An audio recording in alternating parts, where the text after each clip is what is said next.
Assalamualaikum warahmatullahi wabarakatuh. Perkenalkan, nama saya Putri Desi Auliantina Bella dari Lokal 6B Non-Reguler. Yang saya hormati, dosen pengajar mata kuliah Perencanaan dan Pembangunan Bapak Jumadi SAP MT. Di sini saya akan mempresentasikan tugas yang diberikan oleh Bapak yang berjudul Hukum dan Peradilan. Saya akan menjelaskan terlebih dahulu definisi hukum.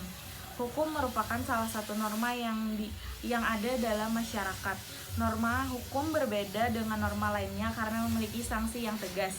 Dalam buku Menguak Realitas Hukum tahun 2018 karya Ahmad Ali, hukum merupakan seperangkat norma tentang apa yang benar dan apa yang salah, dibuat oleh pemerintah dan dituang dalam aturan tertulis maupun tidak tertulis, bersikap mengikat dan sesuai dengan kebutuhan masyarakat secara keseluruhan, disertai dengan ancaman sanksi sebagai pelanggar aturan tersebut.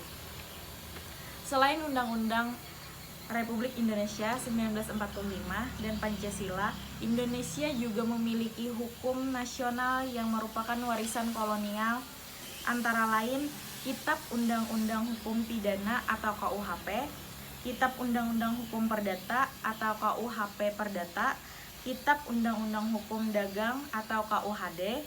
Sebagai negara hukum, Indonesia pastinya memiliki sistem hukum untuk mengatur ketertiban di dalam negara.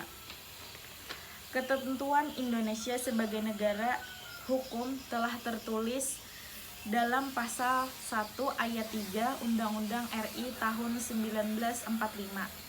Pengertian sistem merupakan sebuah kesatuan yang bersifat menyeluruh yang terdiri dari beberapa bagian yang saling berhubungan.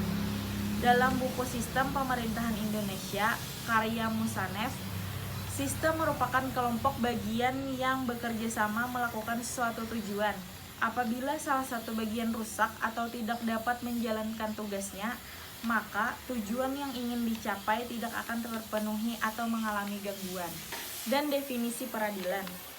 Sedangkan peradilan adalah segala sesuatu dan sebuah proses yang dijalankan di pengadilan yang berhubungan dengan tugas memeriksa, memutus, dan mengadili perkara dengan menerapkan hukum dan atau menemukan hukum in concreto, atau hakim menerapkan peraturan hukum kepada hal-hal yang nyata yang dihadapkan kepada untuk diadili dan diputus, untuk mempertahankan dan menjamin ditaatinya hukum material dengan menggunakan cara prosedural yang ditetapkan oleh hukum formal. Lembaga Peradilan Indonesia. Badan Peradilan Indonesia yang tertinggi di Indonesia adalah Mahkamah Agung. Sedangkan badan peradilan yang lebih rendah yang berada di bawah Mahkamah Agung adalah Badan Peradilan Umum. Di dalam Badan Peradilan Umum terdapat Pengadilan Tinggi.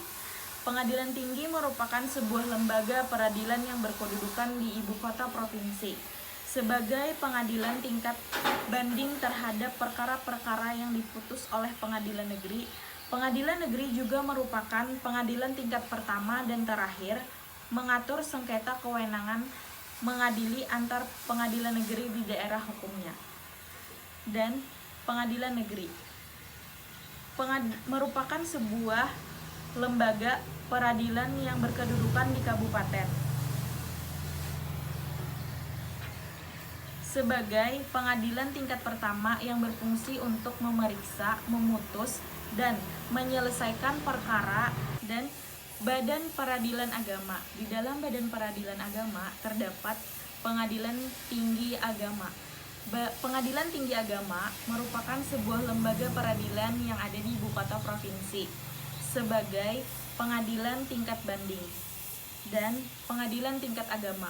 Pengadilan Tingkat Agama merupakan sebuah lembaga peradilan yang ada di ibu kota kabupaten yang tugasnya untuk memutus dan menyelesaikan perkara-perkara tingkat pertama orang-orang yang beragama Islam di bidang perkawinan, warisan, dan hibah yang dilakukan berdasarkan hukum Islam serta wakaf dan sedekah.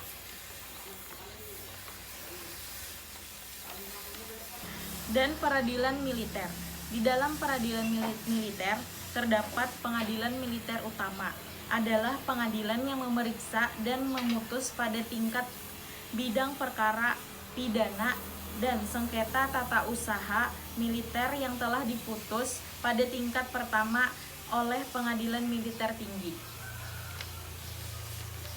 dan pengadilan militer tinggi, pengadilan militer, dan ada Badan Peradilan Tata Usaha Negara yang di dalam Badan Tata Usaha Negara terdapat Pengadilan Tinggi Tata Usaha Negara dan Pengadilan Tata Usaha Negara. Beberapa penyebab munculnya permasalahan hukum di Indonesia antara lain lemahnya integritas penegakan hukum, tidak ada pengawasan yang efektif, masih melihat hukum dari kontennya, mentalitas praktisi hukum yang lemah, struktur hukum yang overlapping kewenangan, sarana dan prasarana hukum yang kurang memadai, dan sedangkan masalah yang sering peradilan adalah independensi. Peradilan Indonesia saat ini tidak merdeka karena besarnya pengaruh dan campur tangan pemerintah yang begitu kuat. Jumlah sumber daya manusia tidak sebandingnya jumlah hakim dan perkara yang ditangani. Racunnya peraturan dan sarana dan prasarana peradilan serta kesejahteraan hakim. Tujuan hukum: melindungi hak asasi setiap manusia, menciptakan rasa keadilan bagi seluruh masyarakat tanpa mengenal kasta, menjadi petunjuk dalam pergaulan bagi setiap anggota masyarakat, menjaga agar tidak terjadi perbuatan main hakim sendiri dalam pergaulan masyarakat. Tujuan penyelenggaraan peradilan nasional adalah menegakkan hukum dan keadilan.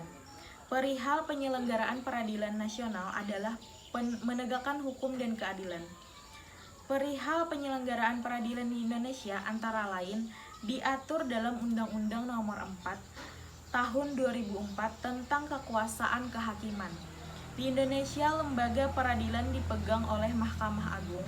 Tujuannya adalah untuk mempertahankan tegaknya hukum di Indonesia. Tugas dan fungsi: memeriksa dan untuk memutuskan perkara tingkat pertama, perkara termasuk perdata dan pidana sipil untuk semua penduduk termasuk warga asing. Upaya pemerintah dalam penegakan atau pembangunan dalam hal hukum dan peradilan adalah membentuk aparat penegakan hukum, melaksanakan fungsi aparat penegak hukum, memperlakukan setiap orang dengan adil dan sama di mata hukum, memberikan sanksi kepada orang yang melanggar hukum yang bertentangan dengan aturan-aturan yang telah ditetapkan dalam undang-undang, merekonstruksi hukum yang selama ini cenderung bercorak positivistik dengan pendekatan yuridis formal, dengan penggayaan pada etik substantif pragmatik. Kedua, sumber daya manusia dari penegak hukum yang memiliki komitmen moral untuk menempatkan supremasi hukum dan keadilan bagi masyarakat. Dan ketiga, adanya political will and goodwill dari para pemimpin politik dan pemerintah. Lembaga pemerintah yang menangani hukum dan peradilan adalah Mahkamah Konstitusi.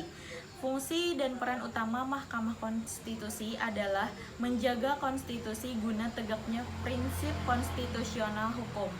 Demikian halnya yang melandasi negara-negara yang mengakomodir pembentukan Mahkamah Konstitusi dalam sistem ketatanegaraan-nya. Dalam rangka menjaga konstitusi, fungsi pengujian undang-undang itu tidak dapat lagi dihindari penerapannya dalam ketatanegaraan Indonesia, sebab Undang-Undang 1945 menegaskan bahwa anutan sistem bukan lagi supremasi parlemen melainkan supremasi konstitusi. Sekian presentasi dari saya. Jika ada terdapat kekurangan, mohon dimaafkan. Terima kasih. Assalamualaikum warahmatullahi wabarakatuh.